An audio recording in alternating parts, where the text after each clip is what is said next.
धमतरी में बजरंग दल के द्वारा आज कांग्रेस की शव यात्रा निकालकर कांग्रेस कार्यालय में घुसने की कोशिश की।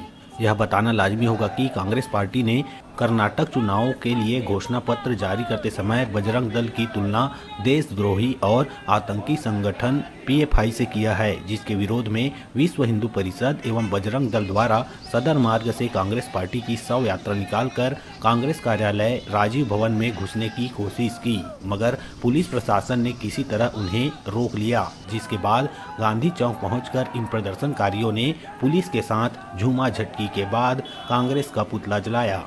वही प्रदर्शनकारियों ने कांग्रेस के द्वारा कर्नाटक में इस घोषणा पत्र पर आरोप लगाते हुए कहा कि कांग्रेस पार्टी का यह बयान बजरंग दल के विरोध के लिए नहीं अपितु पूरे हिंदू समाज के खिलाफ है।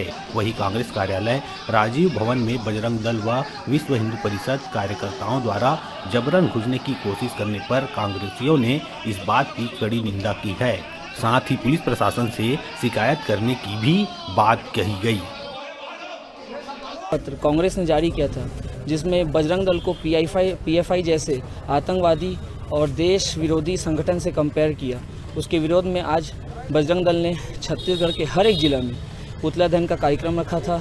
और कांग्रेस पार्टी से मैं एक बात कहना चाहता हूं कि हर एक विषय में, चाहे वो कोई भी विषय हो, वो हिंदू समाज के विरोध में क्यों बोलती है। ये बजरंग दल के ऊपर वार नहीं था कांग्रेस पार्टी का, ये वार पूरे के पूरे हिंदू समाज, हिंदू संगठनों के लिए था। ये वह बजरंग दल है जो लाखों गायों को बचाती है कत्ल खाने में जाने के लिए, उसके बाद भी ऐसे संगठनों को आतंकवादी संगठन से कंपेयर किया जाता है। ये बहुत शर्मनाक है। हमारे कर्नाटक चुनाव के लिए जो मैनिफेस्टो बनाया गया है कांग्रेस द्वारा, जिसमें बजरंग दल का जो जोड़ दिया है पीएफआई के साथ, जो गाय काट कर खाता है उसको गाय का संरक्षण करने वालों के साथ जोड़ दिया है, बहुत बड़ा अन्याय है।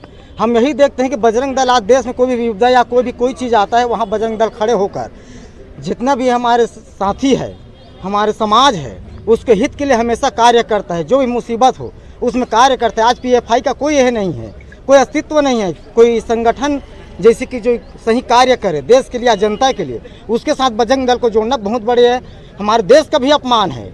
इसके लिए मैं चाहता हूँ कि जो भी कांग्रेस पार्टी जो भी मैनिफेस्टो बनाए उसको परिवर्तन करे। बजरंग दल को विरोध था तो विरोध करें, विरोध का हमको कोई मनाही नहीं है। विरोध के लिए अगर आपको पुतला दहन करना है तो पुतला दहन का भी चयनित स्थल है, सरकार ने स्थल चयन किया हुआ है, वहाँ तक करें। अगर उन लोग राजीव भवन में घुसने का प्रयास किए हैं तो ये निंदनीय है और ये अच्छी राजनीति नहीं है, और इसको हम लोग बर्दाश्त भी नहीं करेंगे। क्या करेंगे? हम तत्काल प्रशासन से हमारा अनुरोध है कि जो लोग राजीव भवन में घुसने का प्रयास किया है तत्काल उस पर कड़ी कार्रवाई करें। और मैं भारतीय जनता पार्टी या बजरंग दल के लोगों की निंदा भी करता हूं और प्रशासन से पुनः आग्रह करता हूं कि जो लोग राजीव भवन के अंदर आए उस पर तत्काल कड़ी कार्रवाई करें।